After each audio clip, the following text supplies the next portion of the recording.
परीक्षित ने एक प्रश्न किया, महाराज आप कहते हैं कि प्रभु दीन बंधु हैं, दीनों की रक्षा करते हैं, तो क्या कोई ऐसा चरित्र है भी जिसमें किसी दीनहीन गरीब को प्रभु ने वात्सल्य दिया हो, उसे अपनाया हो? दीन नाम सुनते ही सुदामा जी का स्मरण हो आया सुखदेव महाप्रभु को, और नेत्रों में अश्रु भर करके सुदामा चरित्र सुनाने लगे। कृष्णस्यासीद सखा कश्चित् ब्राह्मणो ब्रह्मवेत्तमा विरक्त इंद्रियार्थेषु प्रशांतात्मा जितेंद्रिया। एक सुदामा नाम के ब्राह्मण हुए। नाम सुदामा नहीं लिया सुखदेव जी ने। किसी ने पूछा क्यों नहीं ले रहे हो? बोले जो हमसे ज्येष्ठ हैं उनका नाम नहीं लिया जाता। सुखदेव जी महात्यागी हैं, गृहस्थ में नहीं आए हैं, लेकिन सुदामा जी गृहस्थी हैं, फिर भी सुखदेव जी उनका ध्यान करके प्रणाम कर रहे हैं, विचार कर रहे हैं कि उनकी गति तो मुझसे भी श्रेष्ठ है। क्योंकि विरक्त तो फिर भी विरक्त है, आपसी परिवेश ही ऐसा होता कि भगवान में मन लगी जाता है, गृहस्थों की बातें मन में नहीं आती, पर जो गृहस्थ में रह करके भी भगवान को भज रहा है ऐसा कोई बिरला भक्त होता है। तो कृष्णस्यासीद सखा कश्चित्, सबसे विशेष बात यह है कि वो प्रभु के मित्र हैं, श्री कृष्ण के मित्र हैं, बाल सखा हैं। ब्राह्मणो ब्रह्मवित्तमा, दूसरी विशेषता ब्राह्मण है, और तीसरी विशेषता ब्रह्मवित्तमा है, ब्रह्मवादी ब्राह्मण है, ब्रह्म को जानने वाले हैं, और ब्रह्म में इतना तादात्म्य भाव इन महात्मा का है परीक्षित कि ब्रह्मविद ब्रह्मेव भवति के इस दिव्य स्थिति तक पहुंच चुके हैं। विरक्त इंद्रियार्थेषु, गृहस्थ में रहकर विरक्त होना बहुत कठिन है। अरे विरक्त हो भी जाओगे तो अगले दिन देवी जी कहेंगे कि बाबा ही बनना है तो घर में क्या कर रहे हो, जाओ। अरे शादी में जाना है तो सज धज के तो जाना पड़ेगा। विरक्त रहना बहुत कठिन है। पर सुदामा जी बाहरी परिवेश से विरक्त नहीं है, भीतर से ही विरक्त है। बाहर कुछ भी हो, पर सुदामा जी भीतर से संसार के प्रति उदासीन है, विरक्त। इंद्रियार्थेषु, इंद्रियों के अर्थ से भी विरक्त है। इंद्रियों से कोई लेना देना नहीं, जितनी हो सके भगवत सेवा हाथों से करते हैं, पगों से करते हैं, नेत्रों से करते हैं, मुख से करते हैं, इसके अतिरिक्त संसार के कार्य में बिल्कुल नहीं लगाते। प्रशांतात्मा जितेंद्रिया, प्रशांत आत्मा है। ये प्रशांत आत्मा किसे कहते हैं? जो प्रत्येक द्वंद्वों में सम रहे। सुदामा जी के घर में कुछ खाने को नहीं है, कई दिन हो गए कुछ पाया नहीं, पर सुदामा जी के मस्ती में कोई कमी भी नहीं है। वो अपने आनंद में मस्त है, नहीं है तो नहीं है। दुखी कभी कभी थोड़ा बहुत होते हैं तो इसलिए कि बच्चे दुखी हैं, पर अपने कारण कभी दुखी नहीं हुए। प्रशांतात्मा जितेंद्रिया, इंद्रियों को जीतने वाले हैं, ऐसे सुदामा जी महाराज हैं। सुशीला इनकी देवी, एक ही धोती उसके पास पहनने को और एक बदलने को, दो धोतियों में सुशीला देवी रहती है। पर सुदामा जी एक धोती से काम चला रहे हैं, नीचे से फट जाए तो ऊपर खिसका ले, ऊपर फट जाए नीचे खिसका ले, कभी सिल देते हैं, बस ऐसे चल रहा है काम।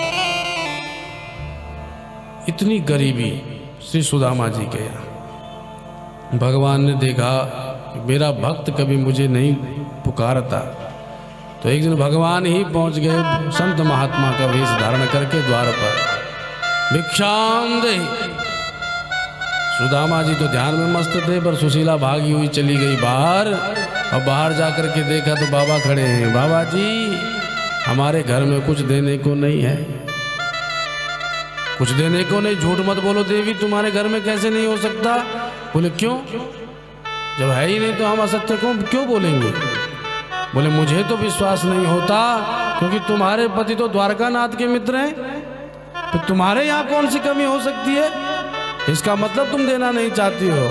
अरे महाराज सच्ची सौगंध खाती हूँ अपने बच्चों की, हमारे घर में कचूना है, पर द्वारकानाथ के मित्र, मुझे तो नहीं पता कि मेरे पति द्वारकानाथ के मित्र हैं। क्या देवी तुम्हें पता ही नहीं है? बोले नहीं। तो जाओ पहले अपने पति से पूछो द्वारकानाथ मित्र हैं कि नहीं। सुशीला भीतर चली गई और भगवान अंतर्धान हो गए। और सुशीला ने चरण दबाते हुए अपने पति से पूछा, स्वामी क्या द्वारकानाथ आपके मित्र हैं? जहां द्वारकानाथ श्री कृष्ण का स्मरण किया तो सुदामा जी के नेत्र सजल हो गए। देवी तुझे किसने बताया? बोले बताया किसने या किसने नहीं बताया वो बात छोड़ो, पर हैं कि नहीं? बोले वो तो हैं। अत्यंत आश्चर्य में पड़ गई सुशीला देवी, मेरा पति सबसे अनोखा है।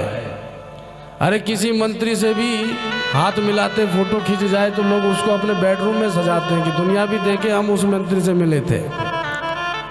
हैं? एक जगह एक यजमान हमको ले गए, महाराज देखो देखो, हम मोदी जी के साथ गए थे। तो जब हम फोटो देखने गए तो हम समझ गए मोदी जी फोटो में हैं और वो भी हैं, पर मोदी जी का ध्यान कहीं और है और इनका कहीं, ये फोटो खींच रहे हैं। तो मोदी जी को बिल्कुल मतलब नहीं है। अब वो फोटो खींच के आगे कि देखो मोदी जी से भी अपनी जान पहचान है। तो परिचित न होने पर भी लोग बड़े बड़े नामी व्यक्तियों से नाम जोड़ते हैं, पर साक्षात अखिल कोटि ब्रह्मांड का अधिनायक नारायण जिसका मित्र हो और वो किसी को न बताए, तो बड़ा आश्चर्य है। सुशीला देवी ने जब पूछा, वारे पतिदेव हमको तो बताते। देवी तुमने कभी पूछा नहीं, तो क्या पूछती? मुझे तो कल्पना भी नहीं कि द्वारकानाथ तेरे मित्र हो सकते हैं स्वामी, और मित्र तो हैं।